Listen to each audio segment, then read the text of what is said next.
The symbolism of Cancer, the crab and the scarab.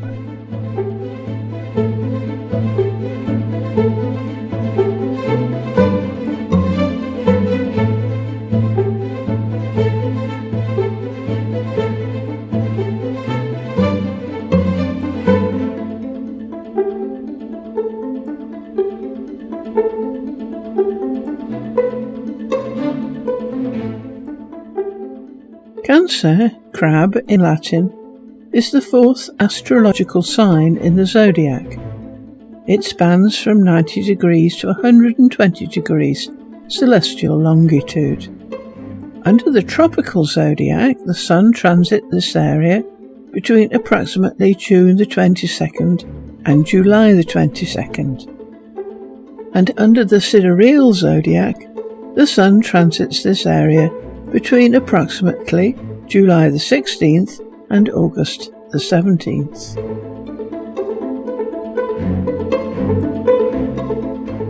The Golden Gate. Cancer is the most inconspicuous figure in the Zodiac, yet few heavenly signs have been the subject of more attention. For according to Chaldaean and Platonist philosophy, it was the Golden Gate through which souls descended from heaven into human bodies. Cancer thus stands symbolically at the gateway between heaven and earth. The crab's pincers are supposed to remind us that birth is cruel, as is incarnation. Being incarnated is no picnic, whatever one's role.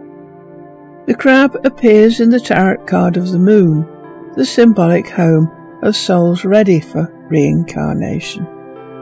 Although the dogs guard the gates, the crab waits ready to give the soul its first taste of pain and readies itself to imprison the little spirit inside its shell. A crab has a tough outer shell just like the cosmic egg. See our video on the symbolism of the cosmic egg. Horns, actually feelers, see our video on the symbolism of horns, and its dual has a soft centre. A crab lives on the shore, the borderline between water, representing spirit and the functions, and sand, representing earth or form. Making the choice of the crab to represent the constellation and zodiac sign very apt.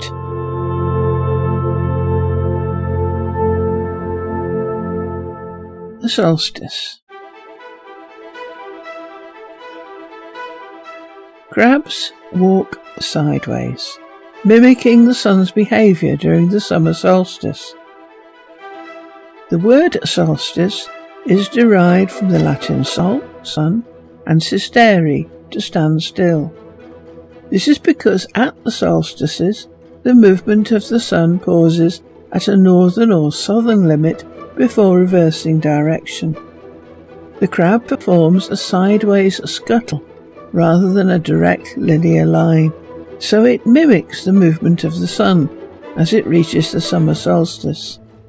And Cancer occurs at the time of the summer solstice. And why the link with the moon?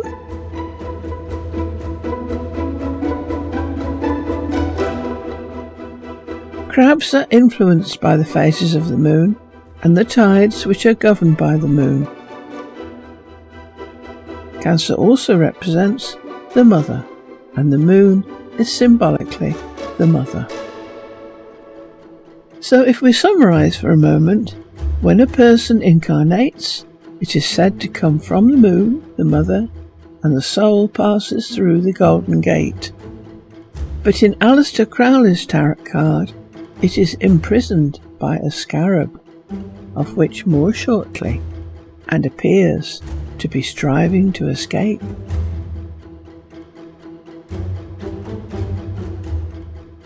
Asses and mangers.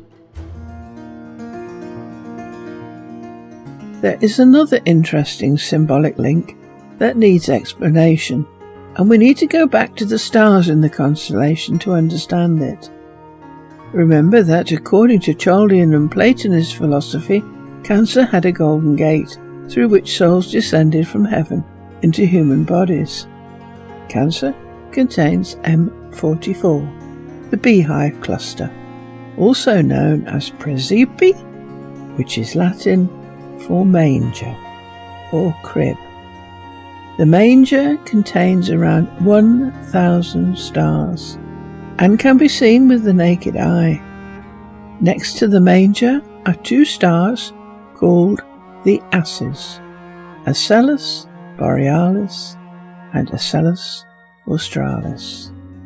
This crib and two donkeys has been known since ancient times.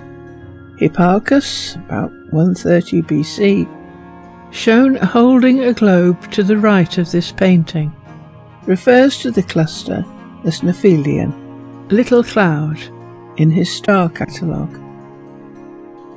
Claudius Ptolemy's 100 to 170 AD Almagest includes the beehive cluster, and Aratus 260-270 BC calls the cluster Aclus, or Little Mist, in his poem Phenomena. So now a bit of speculation from Alvin Boyd Kuhn, an American Theosophist who was a proponent of the theory that early Christianity was a blending of existing belief and fact into a new system. Alvin Boyd Kuhn, The Lost Light. In this constellation there is a configuration of two asses, the Aseli, Gamma, Asellus borealis, and Delta, Asellus australis, outflanking a star cluster called the manger, Praesepe.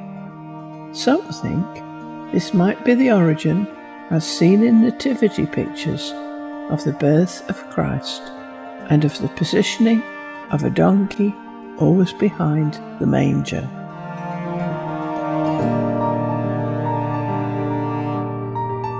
The Scarab Beetle.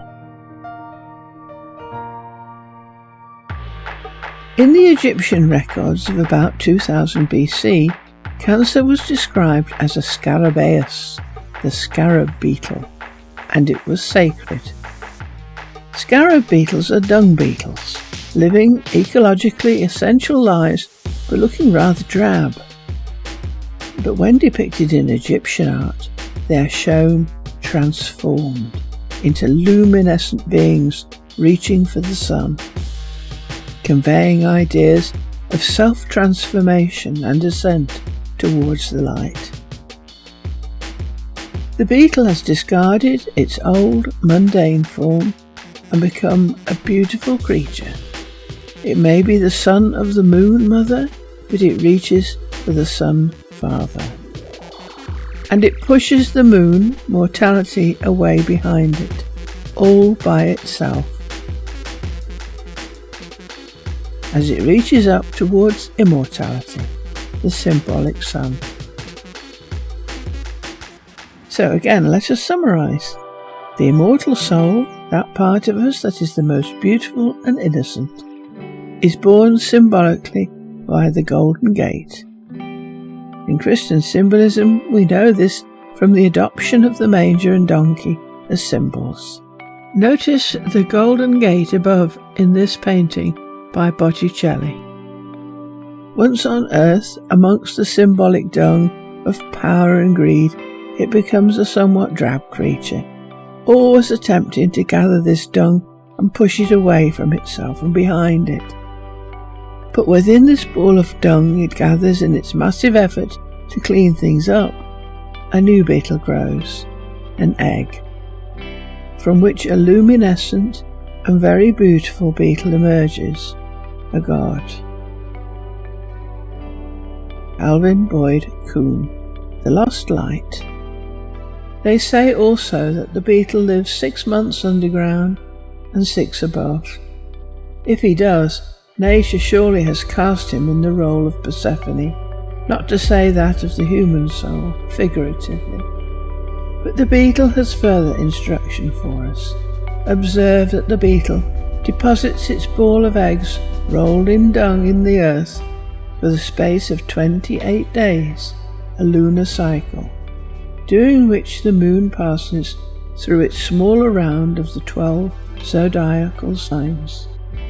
But on the 29th day, the day of the resurrection according to lunar markings, there occurs the baptism of the beetle. The Scarabaeus then casts his ball into the water. It opens to give birth to the young beetle. This immersion and baptism leads to renewal and regeneration.